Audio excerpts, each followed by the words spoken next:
Halo, selamat pagi, siang, sore, malam, kawan-kawan sekalian. Pada kesempatan kali ini, kami akan membahas mengenai tiebreaker rule. Nah, apa sih tiebreaker rule itu? Tiebreaker rule merupakan panduan untuk memecahkan permasalahan dual resident.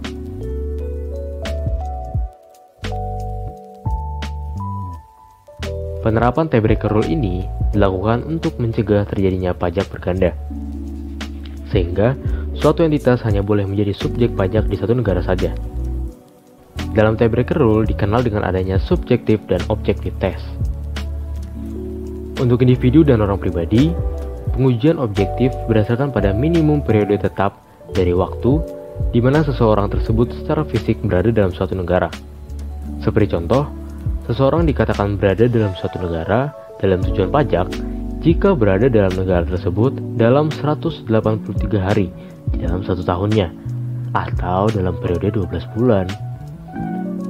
Sedangkan untuk pengujian subjektifnya merupakan penentuan status residen seseorang dengan mengikuti kehidupan ekonomi dan sosialnya. Lalu, bagaimana subjektif dan objektif tes untuk badan dan perusahaan ya? Nah, untuk badan dan perusahaan, objektif tesnya melihat di mana tempat kedudukan yang sah dari perusahaan tersebut. Sedangkan untuk subjektif tesnya, bagi badan atau perusahaan dapat ditentukan dengan menjawab pertanyaan-pertanyaan seperti berikut. Di mana tempat manajemen perusahaan? Di mana manajemen sehari-hari dilakukan? Di mana kepala kantor? Di mana rapat diadakan? Di mana pusat manajemen dan pengendalian? Di mana tempat manajemen efektif? Di mana pusat manajemen administratif? Di mana kantor manajemen? Di mana aktivitas utama dilakukan? Dan di mana RUPS dilakukan? Sekarang kita masuk ke tahapan dan contoh kasus. Tiebreaker rule yang terdapat dalam pasal 4 ayat 2 menjelaskan bahwa apabila subjek pajak orang pribadi memiliki dual resident, maka yang perlu diperhatikan ada 5 hal berikut ini. 1. Permanent home. 2. Center of vital interest. 3. Habitual abode. 4. Nationality atau kewarganegaraan. 5. Mutual agreement. Nah, bagaimana sih gambaran jelasnya? Yuk simak ilustrasi berikut ini. Semisal ada pemuda bernama Mr. A. Mr. A ini menjadi subjek pajak dalam negeri di negara S dan di negara R. Maka, status subjek pajak dalam negeri Mr. A tersebut ditentukan sebagai berikut ini.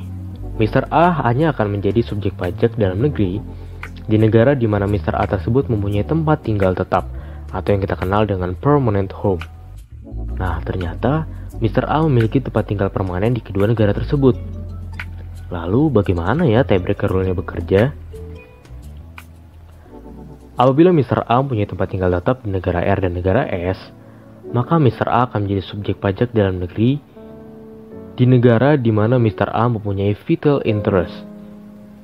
Yang dimaksud dengan vital interest yaitu hubungan kedekatan Mr. A secara pribadi dan ekonomi. Nah, ternyata diketahui lagi bahwa Mr. A sama-sama memiliki vital interest di negara R dan di negara S.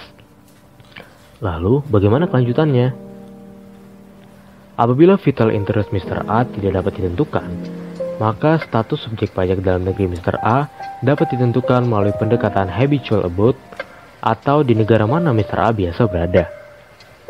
Apabila Mr. A mempunyai tempat yang biasa ditinggali di negara R dan di negara S, atau tidak mempunyai tempat yang biasa ditinggali di kedua negara tersebut, maka status subjek pajak dalam negeri Mr. A ditentukan berdasarkan kewarganegaraannya, atau yang kita kenal dengan nationality.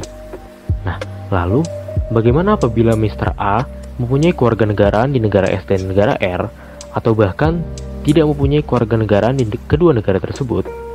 Penentuan residen sesungguhnya Mr. A maka akan ditentukan berdasarkan konsultasi antara pihak otoritas masing-masing negara melalui prosedur yang diatur dalam Mutual Agreement Procedure. Selanjutnya, tahapan tiebreaker rule untuk subjek pajak badan atau perusahaan. Dalam pasal 4 ayat 3 dijelaskan bahwa apabila suatu badan atau perusahaan memiliki dual resident, maka residen sesungguhnya yang digunakan untuk kewajiban perpajakan dapat dilihat dari tempat manajemen efektif perusahaan berada, yang meliputi tempat keputusan dibuat, tempat jajaran direktur, tempat tindakan yang akan diambil, dan fact and circumstance. Sekian video dari kelompok kami, terima kasih telah menyaksikan.